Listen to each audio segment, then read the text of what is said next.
ça va, on a un peu la pression. L'épreuve de nuit, c'est chaud. Ça va être une belle expérience en tout cas. Stress. Un peu stressé, ouais. Le passage sous l'arche, tel un rituel avant de prendre la piste. Relever les compteurs, dernière recommandation. Bon.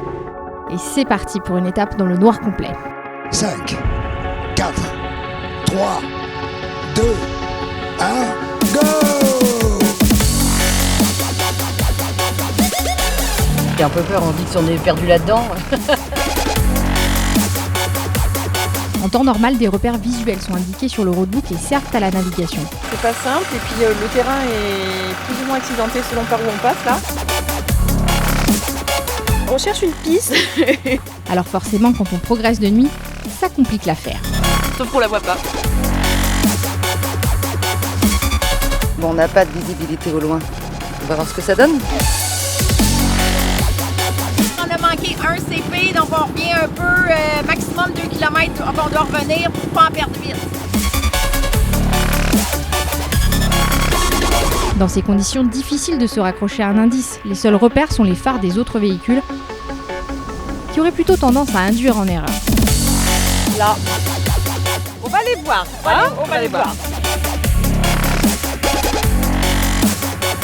Parce que là, sur le roadbook, on est censé trouver des pistes qui montent. Et il y en a pas. Une seule méthode, suivre scrupuleusement le roadbook. Se concentrer. Quand il fait nuit, ouais, se concentrer. On a le bon cap. On a trouvé, on y va! Les lumières du dernier checkpoint au loin marquent la fin de l'étape. Allez, encore quelques centaines de mètres, et enfin, le CP est arrivé. Ça s'est bien passé? Nickel. Ouais, ah bah ouais, Ouais. bon sourire. Samedi soir de folie. Bah on le refait. On pensait qu'ils allaient vraiment nous perdre et en fait, ils ont pas réussi. On a appris et on est heureux pareil. Ah ouais. Bonne nuit! Ça y est, les filles peuvent enfin rejoindre le bivouac pour une bonne nuit de repos.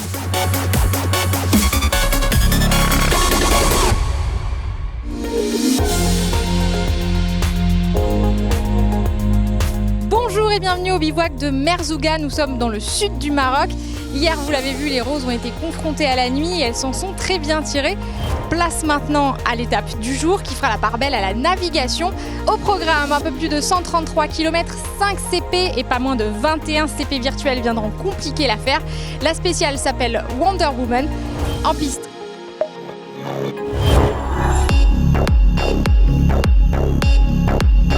Au premier kilomètre de cette nouvelle étape, les roses progressent bien. 490 avec le puits sur la gauche. Le puits, il est là. Et là, Après 24 heures, aux 48 heures, on commence à prendre la main. Voilà, ça y est, ça se fait tout seul. Les réflexes de navigation acquis lors des précédentes spéciales semblent porter leurs fruits.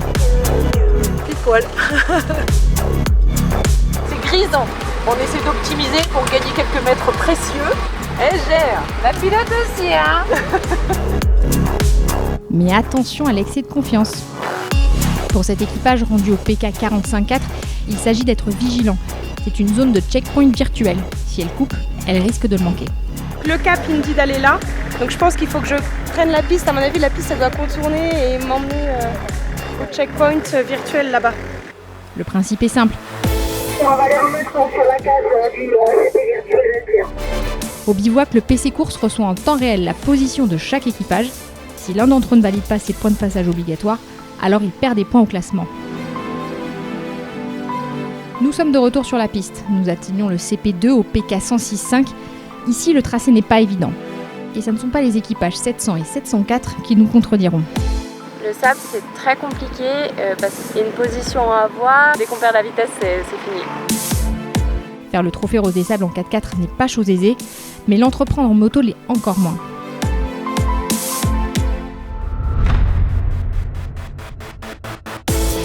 C'est plus difficile physiquement, c'est plus fatigant.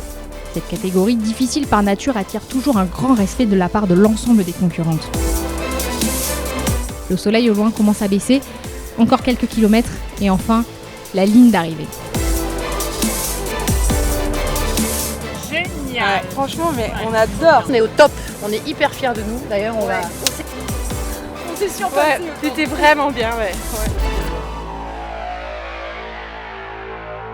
Voilà, la journée a été dense, vous l'avez vu, les roses ont été mises à rude épreuve et s'en sont très bien tirées. Bravo mesdames, certains équipages arrivent encore derrière moi, mais on ne le dira jamais assez. Le Trophée Rose des Sables n'est pas une course de vitesse. Demain, les filles ont rendez-vous avec déjà la 5e spéciale de l'aventure. Pour l'heure, place au repos, on se quitte avec le classement.